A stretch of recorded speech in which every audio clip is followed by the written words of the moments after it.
નમસ્કાર મિત્રો દેશ અને દુનિયાના સુપરફાસ્ટ સમાચારમાં તમારું સ્વાગત છે। દક્ષિણ અમેરિકામાં કેમ આવે છે ભૂકંપ?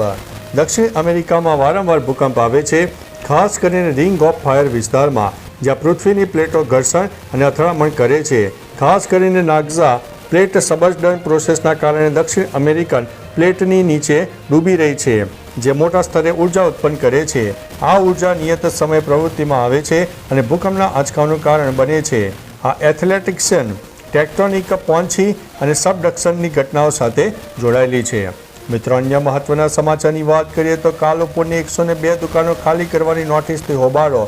અમદાવાદ મ્યુનિસિપલ કોર્પોરેશને કાલુપુર બ્રિજ પરની 102 દુકાનોને જર્જરિત જાહેર કરીને 24 કલાકમાં ખાલી કરવા નોટિસ ફટકારતા વેપારીઓમાં હોબાળો મચ્યો છે। 75 વર્ષ જૂની આ દુકાનોને જાનમાલની સલામતી માટે ખાલી કરવા માટે જણાવ્યું છે।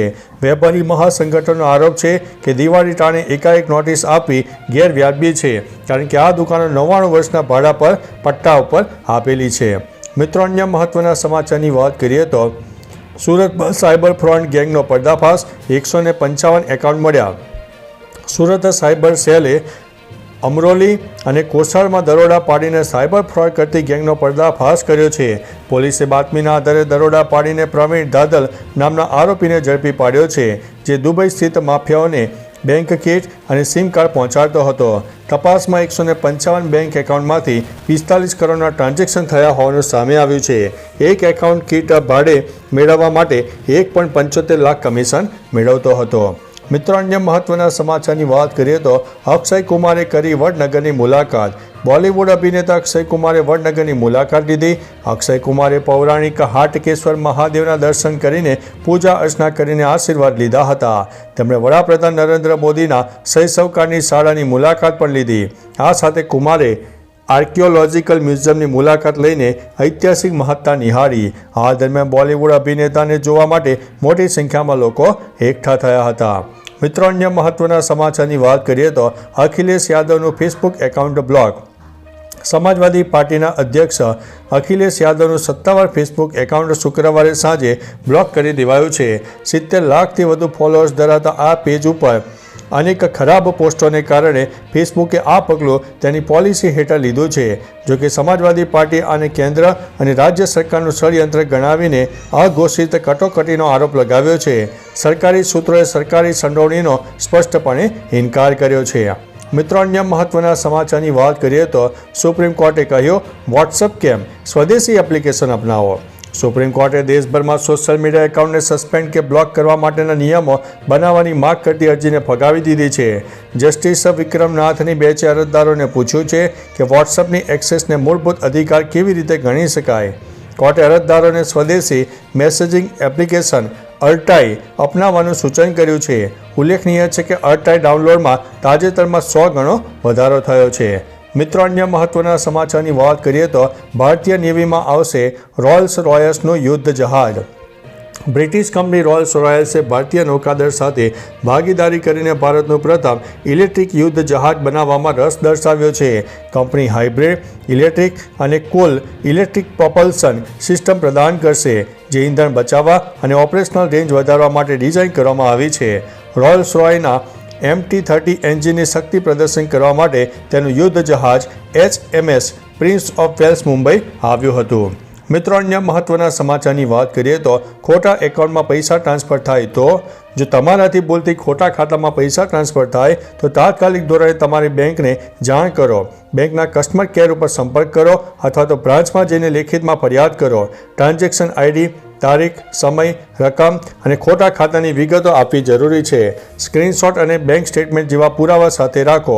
બેંક તેની તપાસ શરૂ કરીને જે ગ્રાહકોના ખાતામાં રકમ ગઈ છે તેનો સંપર્ક કરીને તમારા પૈસા પાછા મળી શકે છે। મિત્રો, અન્ય મહત્વના સમાચારની વાત કરીએ તો સાવિત્રી જિંદાલ બની ભારતની સૌથી ધનિક મહિલા। ફોર્બ્સ ઇન્ડિયા રીચ લિસ્ટ 2025 અનુસાર ઓપી જિંદાલ ગ્રુપના વડા સાવિત્રી જિંદાલ ભારતની સૌથી ધનિક મહિલા બન્યા છે। તેમની કુલ સંપત્તિ 39.6 બિલિયન નોંધાઈ છે।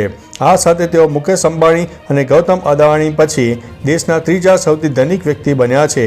માત્ર 6 મહિનામાં તેમની સંપત્તિ 4.1 બિલિયનનો વધારો થયો છે। જિંદાલ ગ્રુપનો વ્યવસાય સ્ટીલ, પાવર અને ઇન્ફ્રાસ્ટ્રક્ચર ક્ષેત્રમાં જોવા મળ્યો છે। મિત્રો, અન્ય મહત્વના સમાચારની વાત કરીએ તો સિદ્ધુ અચાનક પ્રિયંકા ગાંધીને મળ્યા. પંજાબ કોંગ્રેસમાં હલચલ. પંજાબ કોંગ્રેસના નેતા નવજોત સિદ્ધુ એ અચાનક દિલ્હીમાં પ્રિયંકા ગાંધીને મળતા પંજાબના રાજકારણમાં હલચલ મચી છે. સિદ્ધુની પત્ની અમૃતસર બેઠક પરથી ચૂંટણી લડવાની જાહેરાત કરી છે. સિદ્ધુએ પ્રિયંકા ગાંધીને માર્ગદર્શક ગણાવીને તેમનો આભાર માન્યો છે. આ મુલાકાત પર મુખ્યમંત્રી ભગવંત માને સિદ્ધુ પર કટાક્ષ કર્યો અને શુભકામનાઓ પણ પાઠવી છે. મિત્રો, અન્ય મહત્વના સમાચારની વાત કરીએ તો સીએમ ભૂપેન્દ્રભાઈ પટેલે કાફલો અટકાવીને ખેડૂતોને મળ્યા. રાજકોટ અમદાવાદ હાઈવે પર સવારે મુખ્યમંત્રી ભૂપેન્દ્રભાઈ પટેલે અચાનક પોતાનો કાફલો અટકાવી દીધો. રસ્તા કિનારે ઊભેલા ખેડૂતોનું અભિવાદન જોઈને તેઓ સહજ ભાવે તેમને મળવા ગયા. પોતાની સાદગી માટે જાણીતા સીએમ ભૂપેન્દ્રભાઈ પટેલે ખેડૂત ભાઈઓ સાથે વાતચીત કરી તેની સ્થિતિ વિશે માહિતી લીધી. મુખ્યમંત્રીના આ અનઅપેક્ષિત પગલાંથી સુરક્ષા દળો અને પોલીસ તંત્ર થોડા સમય માટે દોડતું થઈ ગયું હતું. મિત્રો, અન્ય મહત્વના સમાચારની વાત કરીએ તો પ્રિયંકાને મળી કરવા ચોથ પર સરપ્રાઇઝ.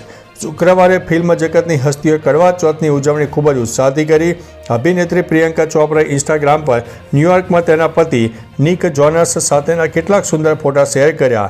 જેમાં પ્રિયંકાએ ભાવાત્મક કેપ્શન લખ્યું છે, જેમાં નિકની સરપ્રાઇઝ વાપસી અને પરિવારની ખાસ તૈયારીઓનો ઉલ્લેખ કરવામાં આવ્યો છે.